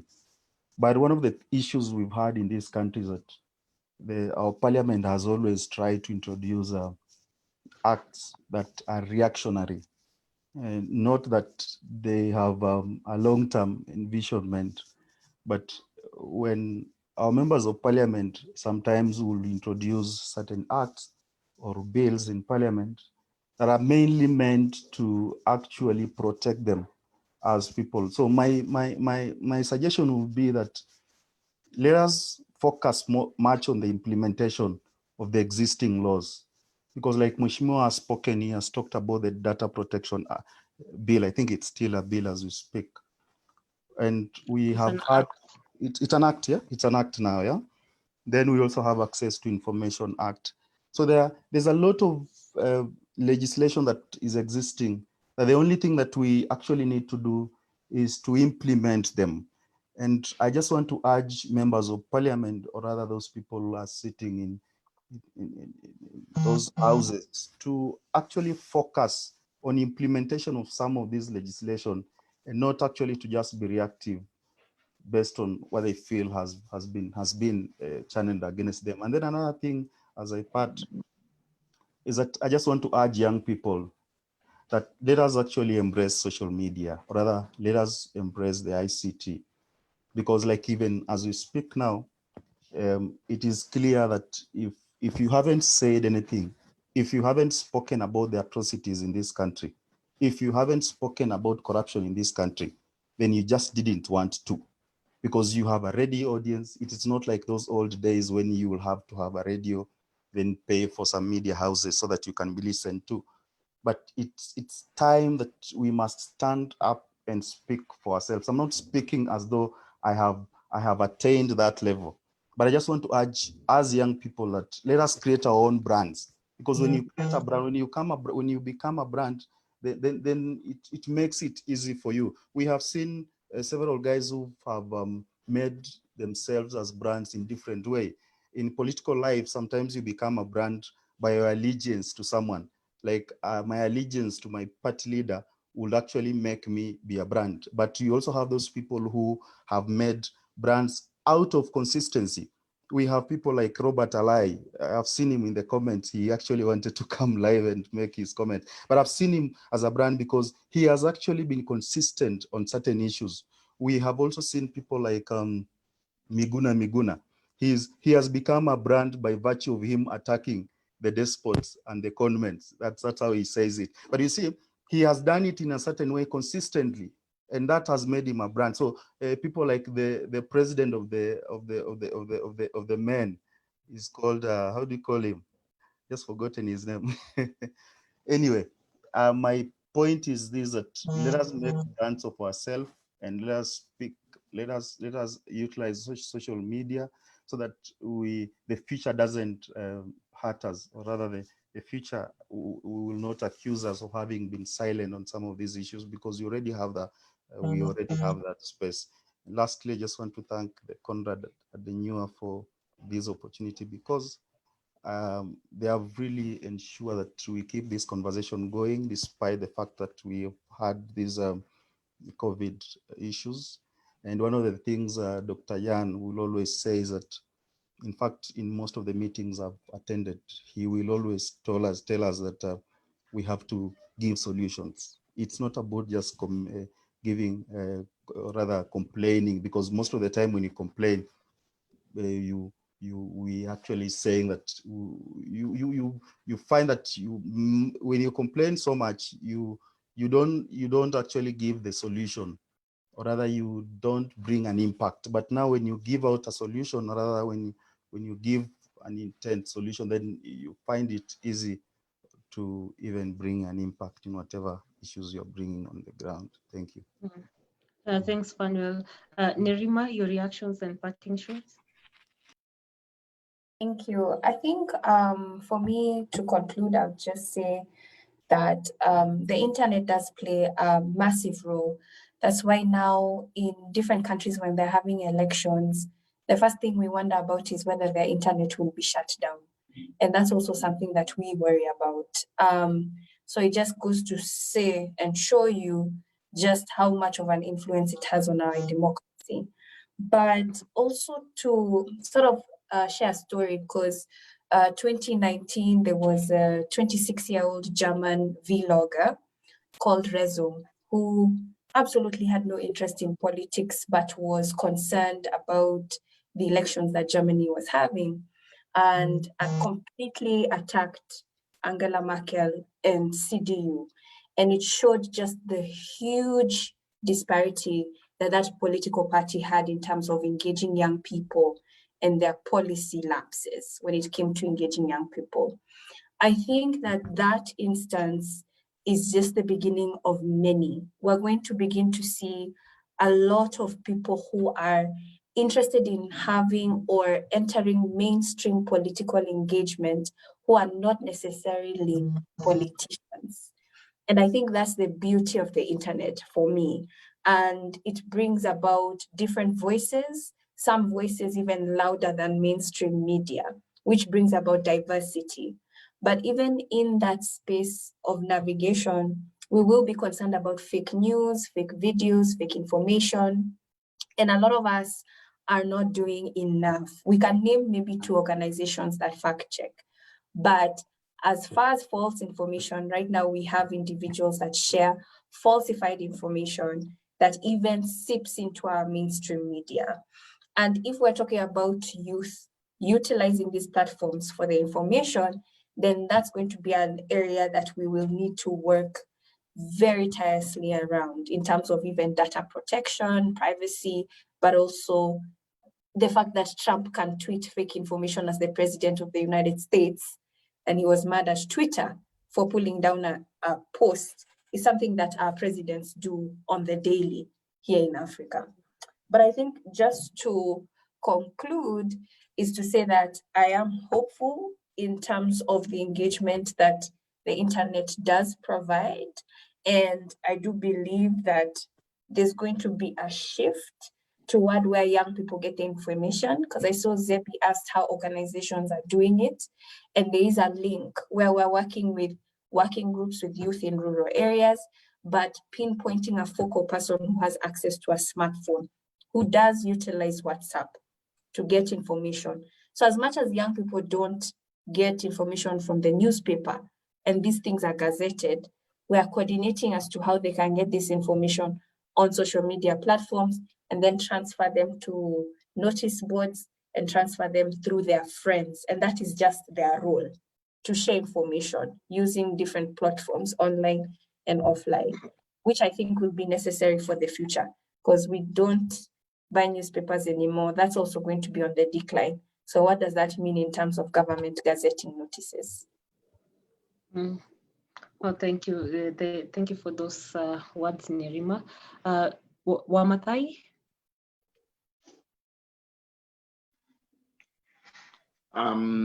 You know, I think you in my opinion, you can't talk about digital governance, you know, and using ICT to, you know, obviously to promote governance if citizens are not free.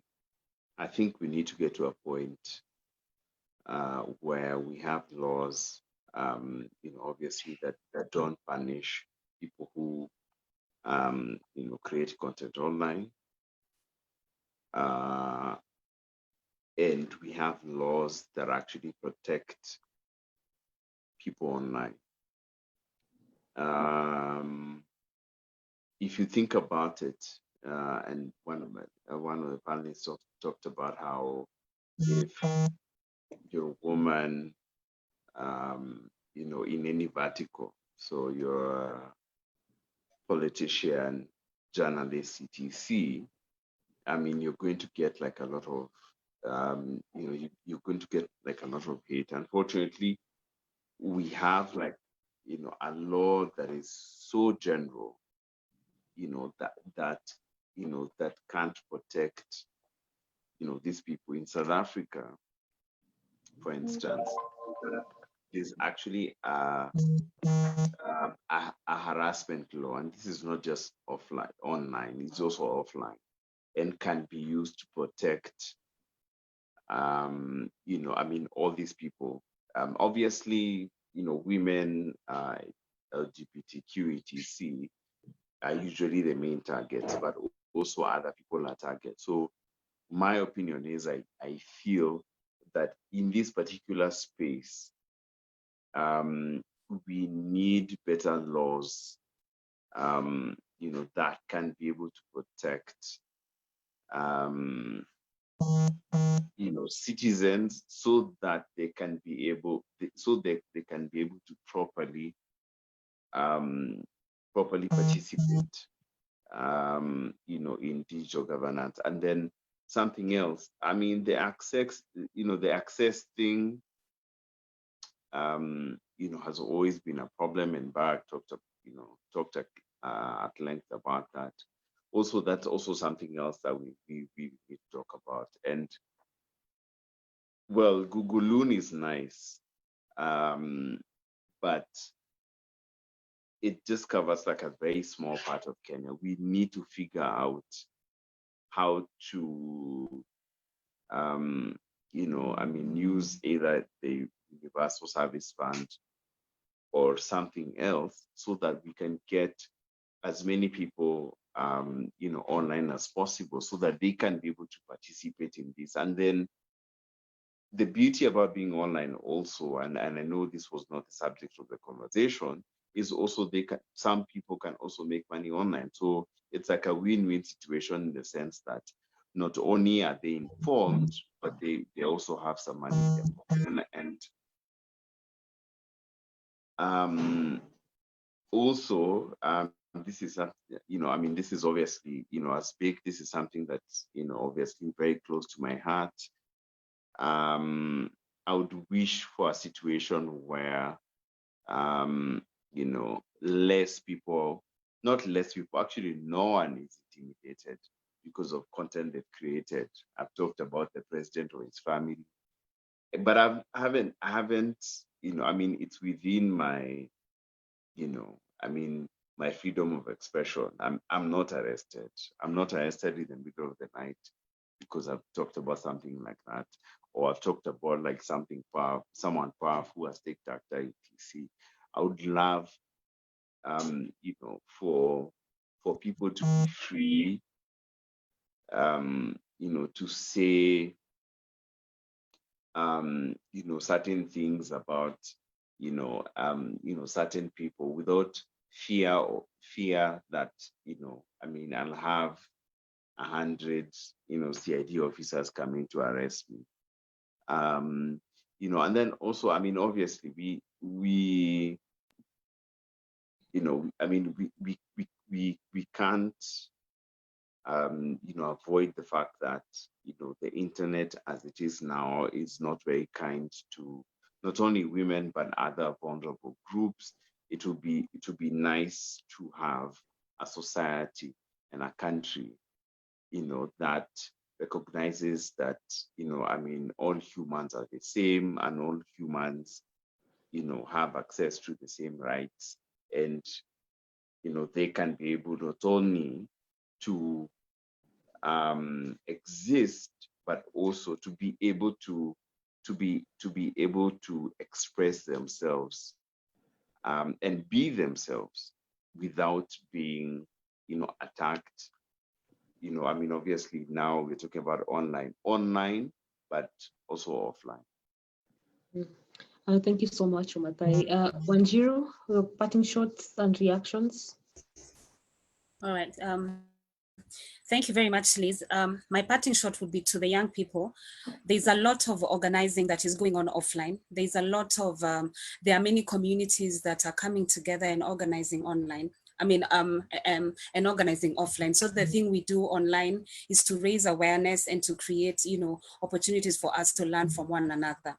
So I'd like to encourage the young people to take advantage of the education they're getting online and to dig deeper beyond the online, the online participation and get to what is going on the ground and join these communities, like what we're seeing going on in America with the Black Lives Matter. We are seeing them marching on the street, but it took years and years of organizing, years of education and years of understanding what is going on. So I'd like to encourage young people to continue using their platforms, to continue, to join movements like Ukweli Party. Thank you to Conrad for this opportunity.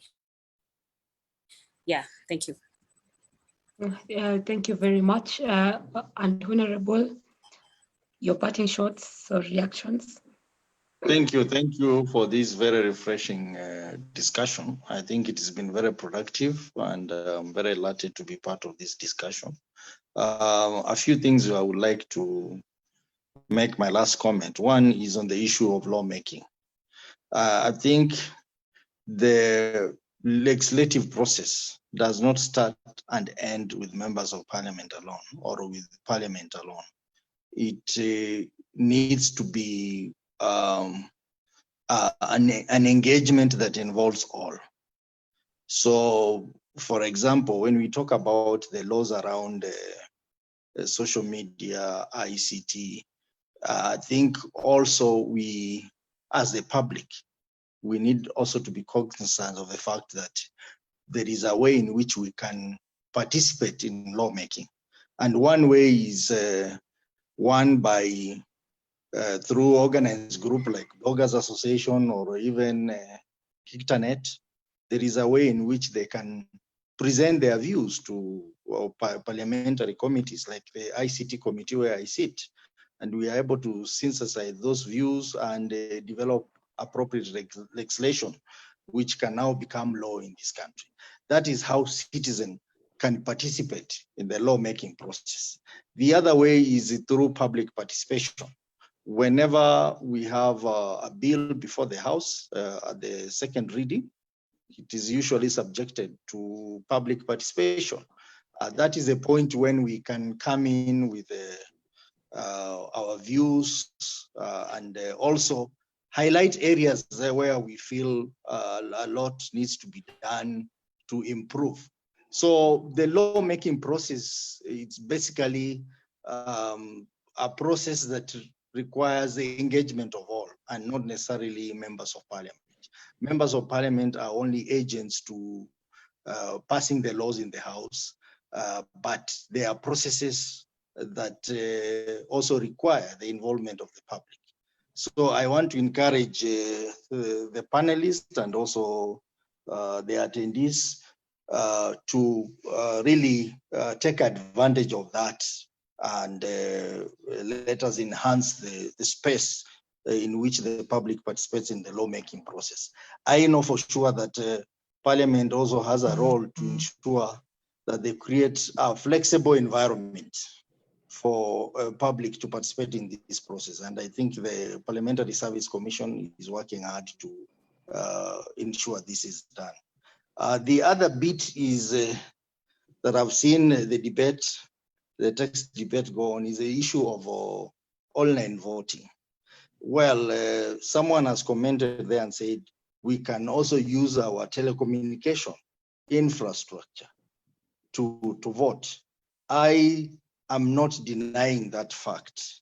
So long as the election fits within the parameters that have been set in the Constitution, the issue of credibility, the issue of secure election, efficient, and reliability, I think that can work.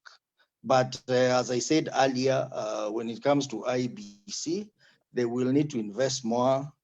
As a country, we will need to invest more in the ICT infrastructure. We will need also to look at our existing legislation.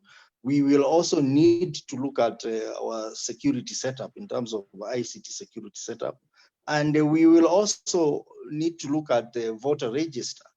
The voter register has to be electronically driven voter register that can easily identify an individual voter, as opposed to what we have now, which is largely a manual voter register.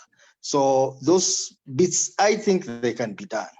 But as you are aware, IBC is having a lot of challenges here and there. There are those who are saying that we need reforms in the management of the IBC itself. And you're aware we are only 2 years to the election, less than 2 years to the election. So all those things have to be done before 2022. It's really a tall order, but it can be done.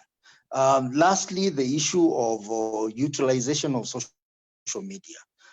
Social media is powerful, and I'm a strong believer in social media. But a lot needs to be done. Could be through awareness or through further engagements like this, so that we strengthen the adoption of social media for political processes, for democratic processes. And this COVID situation, as I said earlier, is giving us, bringing opportunities to us. And even for us politicians, they have stopped meetings. But I'm looking for a scenario where we will have a political rally that is done online, like we are doing now, where participants, millions of participants are there listening to political speeches, engaging their leaders. I think that way we'll be taking our democracy to another level. So social media is powerful. I'm a strong believer of it. But as I said, that it will be more productive as a platform for political and democratic engagement if we had the right balance. I'm using the word the right balance between the good and the bad of social media. And as you are aware, our constitution under the Bill of Rights chapter provides for various rights: the right of expression, the right of free speech, the right of association. But again, it also gives limitation to that.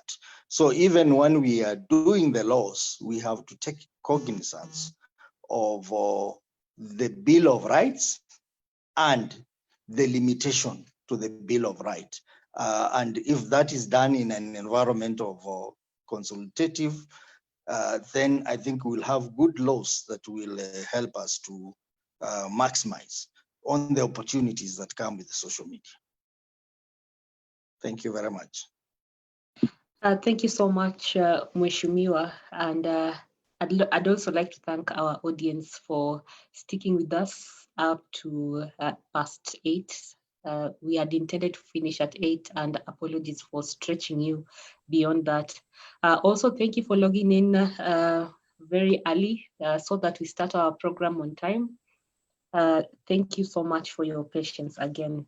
Now, we've discussed very many things with regards to ICT and democracy. And I think one session is not enough to exhaust all the things that you're talking about. Maybe a suggestion to CAS, next time we might want to try to focus on a very specific topic like elections or access. And then we just discuss and then we exhaust those topics. But it's a very good start. And thank you so much to our able panelists for your experiences and your ideas around how we can maximize social media for participatory governance. So thank you so much. I think CAS is going to summarize these issues and also share. Yeah, so I'd like to hand over this program to CAS so that they give us their way forward and closing remarks. Asanteni.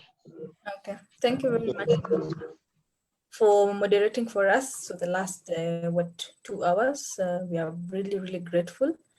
Thank you. So maybe I just wanted to read some 2-3 tweets that caught my attention, just to also appreciate our online audience on how they were participating and what reactions they had. So there's one from David Indeje.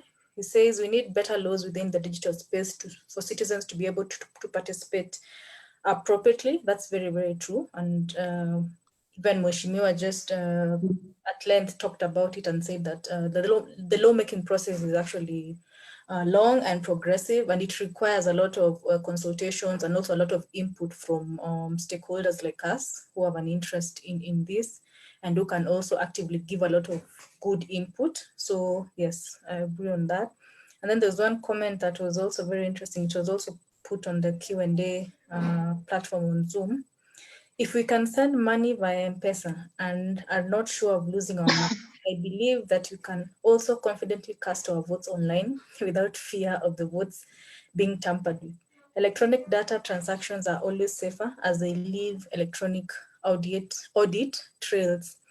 I think that's a good food for thought that we can really try to push for, especially like for example, for the upcoming elections in 2022. Why not go online? Yeah, we had that discussion at length here. We looked at, yes, it can be possible, but there are also maybe some challenges, and also maybe 2022 might be too soon for us to have such a setup. But who knows? Yeah, I think those are the two key tweets that I found a little bit interesting. So thank you very much for your fruitful insights. Just to sum it all up, I'd like to say that social media alone, Mheshimiwa kept talking about it's a very powerful tool. Yes, it is a very powerful tool, especially for the youth to tap into and to use. But that alone is not enough. Also, using offline means, is also key to push for. To merge actually with the online means to now push for example, political actions, that can really now get much more attention, especially with our legislators. So we at CAS actually continue to build the capacity of young politicians on digital literacy, and also the use of internet as a democratic tool in the various capacity building workshops that we normally have.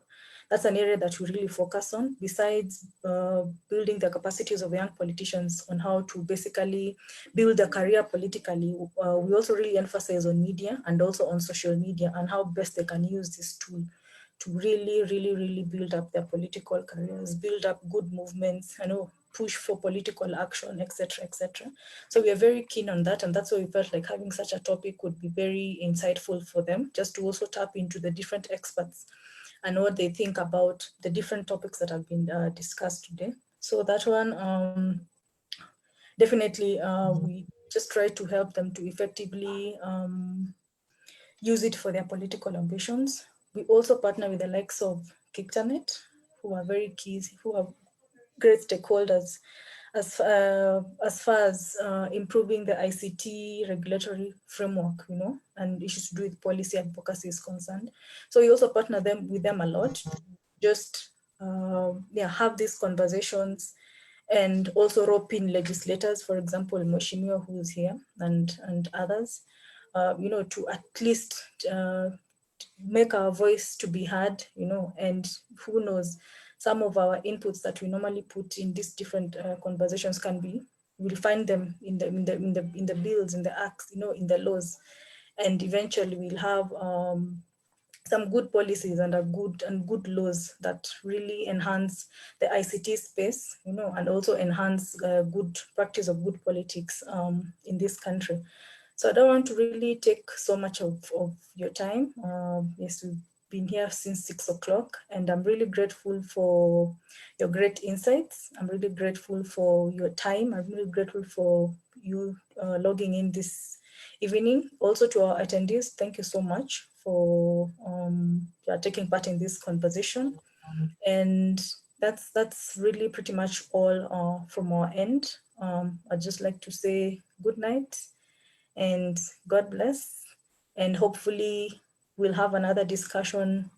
Maybe as Liz was saying, we can maybe now focus next time on, for example, elections. Yes, that's noted. We can see how we can panel beat it a little bit, and continue with this conversation. So thank you very much and have a good night.